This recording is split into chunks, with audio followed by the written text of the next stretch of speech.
सर्वसंस्कृतानुरागिणम् अहं वैभव पाण्डेयः नमस्करोमि। भवद्भिः दृश्यन्ते काव्यम्। अद्यत्वे विषयः जनमानसे संस्कृतभाषा। सर्वप्रथमं भाषाविषये वार्ता कुर्मः। भाषा का सर्वेषां मनसि स्व अनुसारेण भाषायाः परिभाषा भविता। या भाषाया मूलपरिभाषा तां भवतां समक्षं प्रस्तुतं करोमि। भाषा यादृच्छिक वाचिक ध्वनि संकेतानां सा पद्धतिः येन माध्यमेन मानवः स्वविचाराणाम् आदानप्रदानं करोति। वयं जानीमः संस्कृतभाषायाः प्रयोगः अद्यत्वे सर्वसाधारणजनानां वार्तायाः भाषारूपेण न भवति। इत्थं किम्? यादृशी स्थितौ अद्य संस्कृतम् अस्ति तस्य क्रमानुसार परिवर्तनं कथम् अभवत् इदानीम् अस्मिन् विषये वार्ता कुर्मः। संस्कृतभाषा सहस्रवर्षेभ्यो आगम्यते। इयं भाषा वेदानां भाषा मन्यते। ऋग्वेदः सम्पूर्णजगति प्राचीनलिखितग्रन्थरूपेण मन्यते। यत् संस्कृते अस्ति तस्य कालः अनिश्चितः। तर्हि स्पष्टं भवति संस्कृतम् अतिप्राचीनभाषा अस्ति, कालोऽपि अनिश्चितः। किन्तु भाषावैज्ञानिकाः विद्वांसश्च अस्य कालस्वरूपपरिवर्तनम् उद्घाटितुं प्रयत्नम् अकुर्वन्। तेषामपि किञ्चित् ध्यानम् अपेक्षितम्।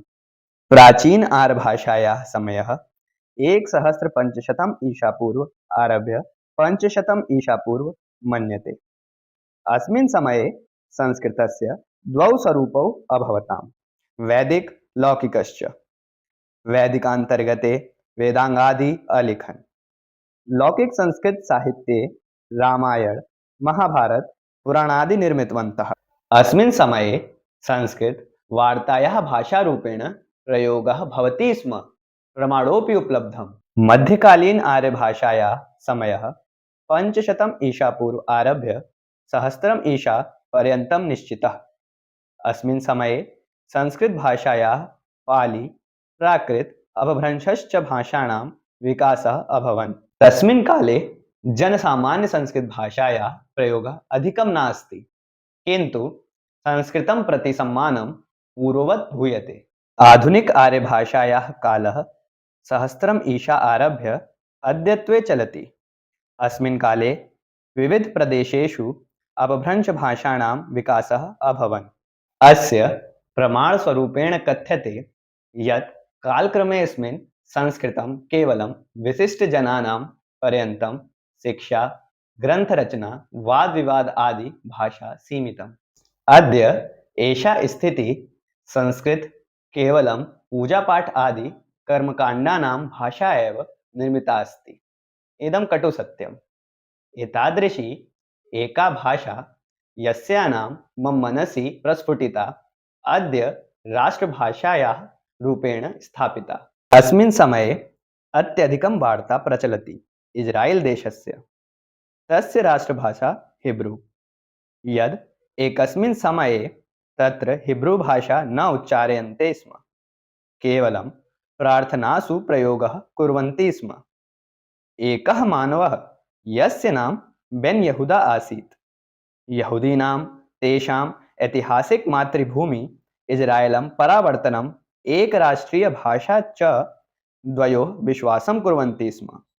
हिब्रू भाषां जनसामान्ये प्राचरार्थं प्रयासम् अकुर्वन्। प्राचीन हिब्रू भाषा सहस्रवर्षेभ्यो प्रार्थनायै प्रयोगः भवति स्म, ताम् आधुनिकं निर्माणं प्रारम्भम् अकुर्वन्। सर्वप्रथमं बेन यहूदा महोदयः स्वगृहे स्वमित्रेषु च हिब्रू वार्ता प्रारम्भम् अकरोत्।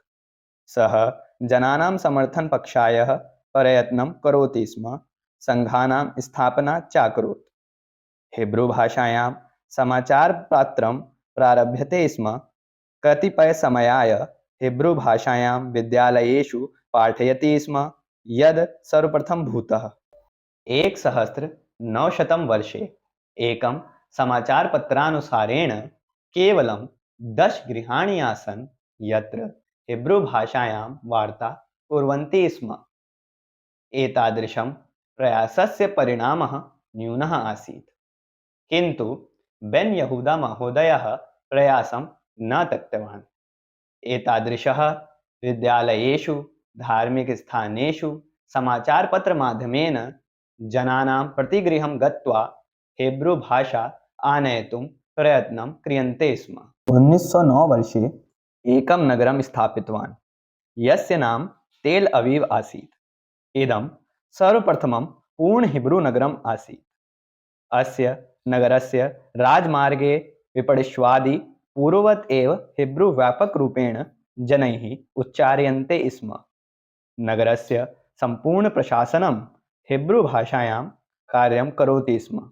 यद् पुरुषः हिब्रू-भाषा न वदति तं हिब्रू-भाषा उच्चारणार्थं बलप्रयोगः क्रियते स्म। राजमार्ग संकेतानां सार्वजनिकघोषणानां च हिब्रू-भाषायाम् एव भवति स्म। अन्ततः 1948 वर्षे यदा इजराइल् स्वतन्त्रता प्राप्ता तदा तत्र 80.9% जनाः दैनिकजीवने हिब्रू-भाषा वदन्ति, कथयन्ति, वार्ता कुर्वन्ति स्म। तत्र इजराइल् देशस्य आधिकारिकराष्ट्रियभाषा हिब्रू घोषितवान्। विचारयन्तु भवन्तः यद् एका भाषा पूजार्थं प्रयोक्तुं भवति स्म अद्य राष्ट्रियभाषा अस्ति, तर्हि इदं कार्यं सम्भवः। किम् अस्माकं भारतदेशे इदं शक्यते? उत्तरं तु उक्तविवेचनानुसारेण सर्वं सम्भवं। स्वदेववाणी संस्कृतभाषा, या अतिसरला मधुरा च, तां जनानां वार्तायाः भाषा निर्मित भवितव्या।